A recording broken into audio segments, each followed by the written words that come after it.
I was the CEO for the Canadian Lung Association, and I gave it all up for love and to move to Mexico.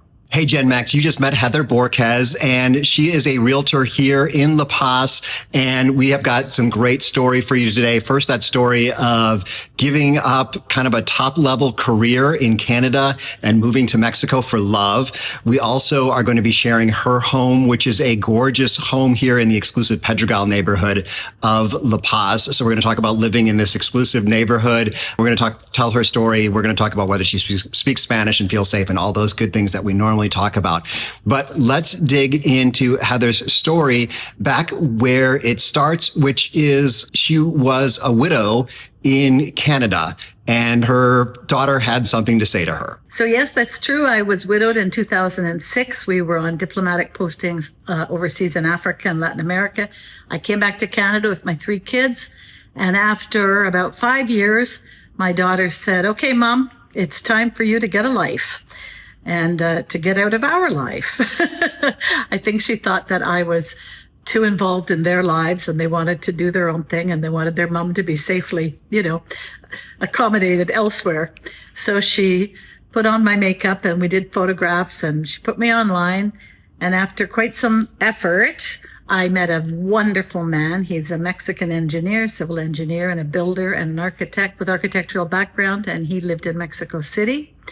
And I was the CEO for the Canadian Lung Association. So I had to tell my board that, in fact, I was going to give up the job and move to Mexico. So when Heather moved to Mexico, it wasn't directly to La Paz. So let's get the kind of in between moving from Canada to Mexico and from wherever to La Paz. So I fell madly in love, and Antonio started visiting me in Ottawa, and I quickly decided that I'd rather join him in Mexico, and he was living in Mexico City.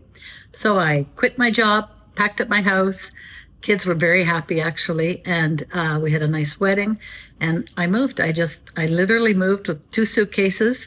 He had a house, an apartment, and it was all furnished, so we were set to go. We stayed 3 years in Mexico City, which I love. It's a great, great, fabulous city, just fabulous, full of art, culture, museums, art galleries, restaurants, really great city. But I accompanied him on many of his work trips, and one of his work trips was to La Paz, Baja California Sur. And he often says, I should never have brought her here because he was out at a meeting and I was in the hotel and I went wandering around and I found this neighborhood. And by the time he came back for lunch, I had put in an offer that he had to pay for, but I had put in the offer for this piece of land and we bought it and here we are. And then we moved 3 years later and we've been in La Paz now since 2015. Okay, before we get into where we are now, in this beautiful home, in this beautiful neighborhood, I want to go back to online dating, just because this was early on in the days of online dating. I did it too. I did Match.com too. So let's hear a little bit more about her journey through that world. That's funny. My daughter insisted that I make it a project, and she gave me a whole Excel spreadsheet, and I had to commit to, I think it was 9 dates a month. So it was a project. So I had to lay out my criteria, and I hadn't put Latin America in there, but because I do speak Spanish from an earlier career, after the first few weeks of my spreadsheet not being very fruitful, I threw in Spanish or Latin America interest, I think in the interest section. And all of a sudden, Antonio's profile popped up, and he was in Vancouver. And I couldn't figure out, I don't know if you know the geography, but Ottawa is like near Montreal. We're on the east and Vancouver's on the west. So it's like Boston and San Diego or something, the difference. And I was surprised. How did his profile pop up? So that, I don't know. I don't have an answer to that. I think the universe must have been moving things around because he wasn't in my search zone. But I met quite a lot of nice people. Many of them were very nice, just, there wasn't any chemistry or any real connection. A few of them thought I was too international, that I'd spent too many years living overseas, and they found that kind of intimidating, I guess. And the others, I think, wanted to retire and live in a little backyard making digging up their plants or something. So I wasn't interested in them. But I didn't have any really bad experiences. A few weirdos, but I won't go into that. And yeah, and that was it. So then we started conversing by email. We didn't speak by phone until 3 months later, 3 months of email. So that was great. We had a lot of time to get to know each other by email. We sent photos back and forth, and I was besotted after a month. And then I said to him, I have to go to Vancouver on business for the Canadian Lung Association. I was giving a lecture to the Canadian Thoracic Society, which were high-level doctors, and I had to prepare my lecture and all of this. And he said, I'm going to be in Vancouver because his children lived there. He was separated, or divorced rather. So he said, may I invite you for dinner? Being a Mexican, that's kind of the way, and very polite and very formal. And I was like, I don't really do dinner on a first date. In fact, I only ever did coffee at Starbucks, and I kind of had my spreadsheet and my 15 minutes. Not very romantic. And I did. I said, yes, I'll go with you for dinner. And so, yeah, that was it. We met in the hotel lobby of the Wall Street Hotel in downtown Vancouver, and he was there, and we had a drink in the bar, and then we went to dinner, and that was it. And then we started visiting. He'd spend a month in Ottawa, and I'd spend a month not in Vancouver, in Mexico City. And then within a year and a half, I had almost decided. And my mother, who's now 93, said to me, don't be stupid. He's asking you to marry him. Say yes right away. Don't be stupid. Because I was saying, I don't know, Mom, what do you think? So my mom just insisted, don't be stupid. You've got to marry him. He's such a lovely man. She really, really liked him. So I said yes. She is correct. I met Antonio this morning as I got here. He was the first one to greet me. So just a gentleman. And I really hope that he's still around because I'd love to chat with him. He does construction.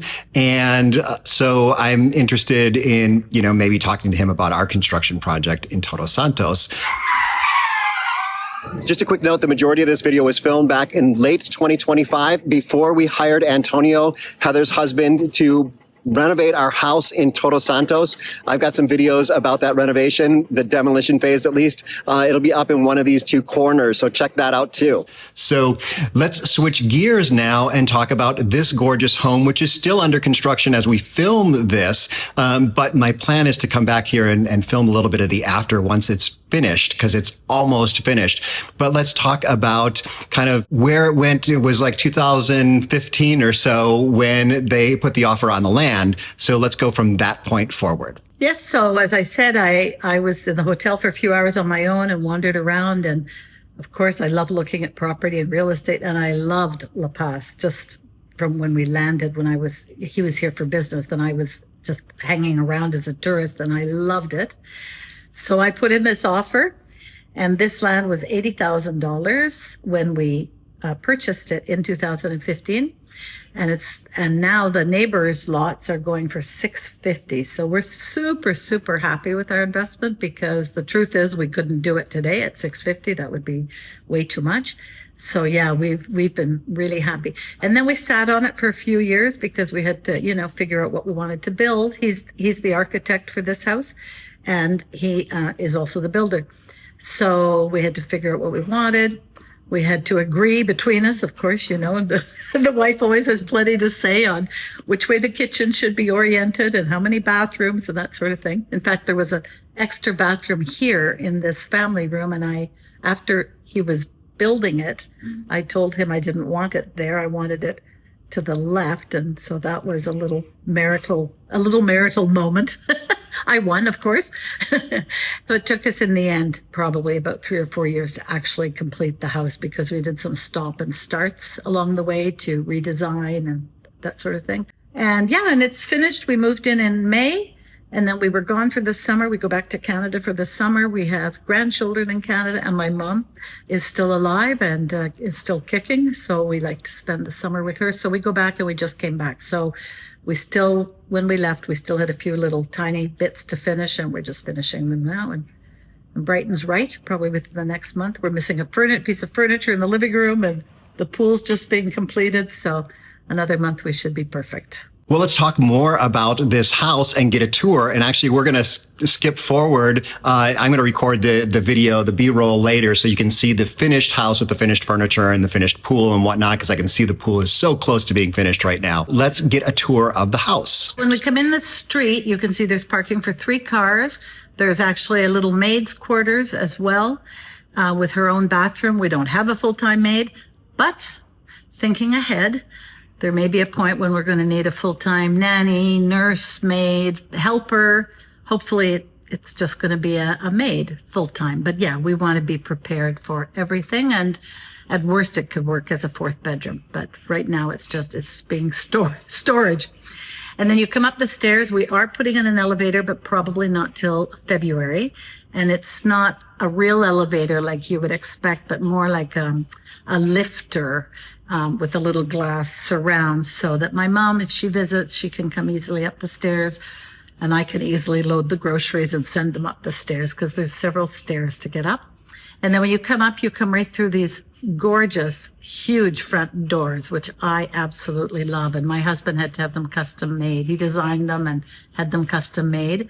And I'm so glad, because the view, when you wake up in the morning and you come out to your living room, the view just is fantastic of the ocean. And then on the right is our bedroom, with a walk-in closet. The wood is all rosewood, which I love, because the smell of the rosewood in my closet is really lovely. And then we have, of course, our bathroom with a view, the bedroom. The whole house is designed so that every room has a view, and it's worked out that way. The bathroom in our room has a huge view, and then you go all this way along the house and it just continues. Every room has a view. So this is the dining room area. Our kitchen was also custom made by a wonderful designer here in town. And if anybody wants to know his name, you can ask me. He's amazing. And he did the kitchen design. And then we have a little TV area, just, I guess, mostly for us, with a little desk and office and stereo system and that sort of thing. And then you walk down the hall and you have the guest room, which is my son and daughter-in-law's room. When they visit, they live in Cabo, so they come pretty much every weekend. And so I've decorated that room for them, and they have their own bathroom and a big view. And their bathroom has a view. So lots of views. And then the last bedroom is the 3rd bedroom. And again, it has a view and its own bathroom. So it's not a huge house. I think it's about 2,600 square feet on this level, and another 400 square feet approximately, something like that, maybe 3,000 square feet in total for the living part of the house, including the maid's bedroom and the quarters downstairs. And then there is, storage rooms and that sort of thing. But yeah, so it took us quite a while to get the design. And we live quite juxtaposed to the mountain. And so one of our plans, probably this winter, will be to put lighting along the mountain ridge that we're sort of juxtaposed, or we push up against. And I think that'll be gorgeous once we do that. But as Brighton knows, houses take forever. You're always adding and fixing and adding little details.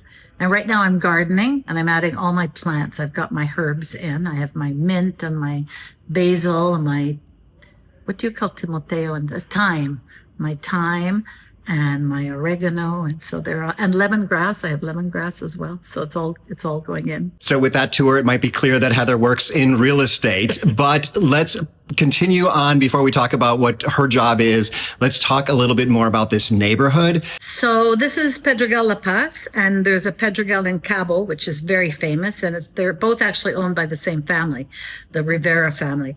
And one of the Riveras lives just on my street, just down the street, Leticia Rivera.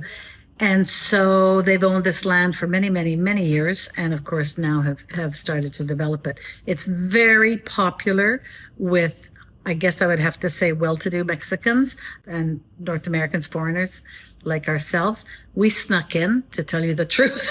All the other houses are humongous, 8, 10 bedrooms and 6 car parkings. And ours is more of a more traditional North American style home, but of course very lovely. There are some brand new condos going in. They're less expensive. They're about $750, $800. Gorgeous. It's a beautiful neighborhood. It's, of course, fully gated. There's pickleball courts. It's very private. I guess I would have to say it's exclusive, except somehow they let us sneak in here. So we're like the church mice in this beautiful neighborhood. We're right next door to Puerto Cortez, which many of you probably know already, which is the premier neighborhood in La Paz. And it's more of a resort feel. It has the marina and the beach club and the tennis courts and the little golf carts running all over and many, many, many housing options. And this is, I think, Pedregal is more residential, only residential focused. Puerto Cortez with the beach club and the golf course, fabulous golf course. It's a Gary Player golf course. It's open to the public still. It's getting quite pricey to play there. I think it's $300 a round. Attracts a lot of interest, and there's huge boats that are docking there. You have Steve Jobs' boat. Well, his widow's boat is still docking there, and you have Steven Spielberg's yachts. And you have, I think his name is not Denzel Washington, Brian Washington. He has 2 huge yachts. And then you have a bunch of oligarchs. So it's quite the most expensive development in La Paz would be the Puerto Cortez. And it's open to the public. Anyone can go in and have lunch there. They have lovely restaurants right in their marina. Anyone can put their boat in their marina. Anyone can buy property there. I sell property there. And in fact, I'm selling a condo there this week. So, well, speaking of condos for sale, let's have a little segue over to what Heather does for work. Yes, so thank you for that. Yes, I am still working, and I love working because I think I have the best job in the world. I get to drive down the Malecon every day and see this view. I take my clients out and about. We often start at the beaches. So we start off showing them the beaches, and then we show property, and then we stop for fish tacos. So what's not to love? Yes, when I moved here, I was retired, of course, but I quickly decided I didn't want to be retired. It's not really my thing. I can only do lunch with the ladies once or twice a year. So I went back to work, and I absolutely love it. I find it exciting. I find it fun. I work for Diamante Realtors. They're a great company. They're actually #1 in La Paz and #2 in the entire state. And I would say they're the best trained.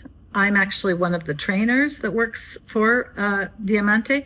I've been with them now 11 years, and I was trained in Canada, licensed in Canada as well, as a side option when I was the CEO for the Canadian Lung Association. And I just really wanted to get back to work, and I love real estate, and I love watching Baja develop. That's probably one of my things, you know. When I talk to clients, I tell them about the tremendous opportunities that Baja provides for investors. And by investors, I mean people buying retirement homes. They're investing, and they're going to make a substantial, they're going to have a substantial capital increase on the price of their property, because here the property has been jumping 5% a year, 10% a year, 20% a year, some years 30% a year. I don't know how long that's sustainable, but certainly people are investing and doing very, very well. There's many options, many options. I work with all sorts of clients. I work with clients who are looking to buy a small piece of land and put up a small house. I would work with clients who want to renovate. Renovation is another really good. That hasn't taken off yet, really, here in Baja. It's not a thing. Like in Canada, everybody's buying homes that need work and want to flip them. That's just beginning here, and I think that's a huge area for those that aren't faint of heart, because it's not an easy project, of course, in a country where you don't speak Spanish and you don't know all the ins and outs of how things work. But it's a huge opportunity. And of course, there are gorgeous vacation homes and retirement homes as well, already built with pools, with ocean views, and they can range, from 350,000 all the way up to as high as you want to go. So I love my job. I love my clients. I am probably one of the top sellers in Diamante. I like to think I'm the top, but I don't know if those statistics are even publicly released. But in any event, I'm happy to help anybody who's interested, and I'm happy to just do a tour. My clients don't have to be necessarily buyers. If they're just curious, I'm happy to talk to them. I'm happy to share with them articles I've written. I have a little ebook I can share, and we can do tours. I often do what I call a neighborhood buffet tour. In other words, we start at the beach and we just sort of drive around. We'll drive through my neighborhood, Pedregal. We'll pop by through the golf course. We'll drive down Malecon, maybe go a little bit into town and end up probably in Centenario or Comitan. And it's 2 or 3 hours and no pressure at all. It's just really to give you an idea of what there is out here. And then I wouldn't want to show properties necessarily, but I can tell you this house is approximately this amount, this house is approximately, just so you get an idea of what, and then of course, if you're interested, take it from there. So Heather's contact information will be down below. And of course, if you do end up calling her and taking a tour and buying some real estate from her, be sure you tell her that I sent you because she's promised me mini margaritas. Well, before we wrap up the video, you know that I always love to end with a tip that's just for you. So let's hear Heather's big tip. Well, one thing I had to learn the hard way was that here in Mexico, everybody with bar none says good morning or good evening. And I learned that you cannot enter a store, a restaurant, pass someone on the street, make a phone call or send a text message without saying good morning. And I learned the hard way because I was driving down the road one day in a big rush and I saw piñata hanging from a store and I had a birthday party to go to. So I slammed on the brakes and I hollered out the window, oye, which means, hey, you, Mr. Man, how much is your piñata? And he stopped, he turned, he walked to my car. Muy buenos días, señorita. He said, very good morning, señorita. And I realized that I hadn't greeted him properly. And so I corrected myself and he was very kind. I mean, he was correcting me, but in a nice way. And I knew I was supposed to do that, but I had forgotten. And it's huge in Mexico. It's everywhere. And if you go into a restaurant and you pass by a table where everyone is eating, you should say hello. It may not be good morning, but you should say buenas tardes as you walk by because you have to recognize them as people. And I actually think it's a lovely characteristic. It's kind of what Mexico is all about. And that is so funny because I learned that exact same lesson just this weekend out going to Selvatica, a new restaurant out in El Centenario. And it's behind a gate. So they have a guard. And I was going through my mind in Spanish saying like, well, how am I going to say that that's where I'm going to this restaurant? And so when I got up there, I rolled down the window and I said, I'm going to Selvatica. And he said, Buenas tardes. And I was like, oh, damn it, I forgot to greet him. And that is just so common, especially in text messages. Often I'll write the whole text message and then be like, okay, wait, let me go back to the beginning of it and put a greeting in. And especially in smaller restaurants, greeting people when you're leaving, when you're coming. So I think that is part of the charm of Mexico. And the sooner you can get into that habit, the better, because it's going to go over well no matter where you are. So speaking of where you are, I've got some folks from all around Mexico up here, some foreigners who have moved to Mexico. Down here is a video that YouTube has chosen just for you. And from the Pedregal neighborhood of La Paz, wish you were here. Hasta luego.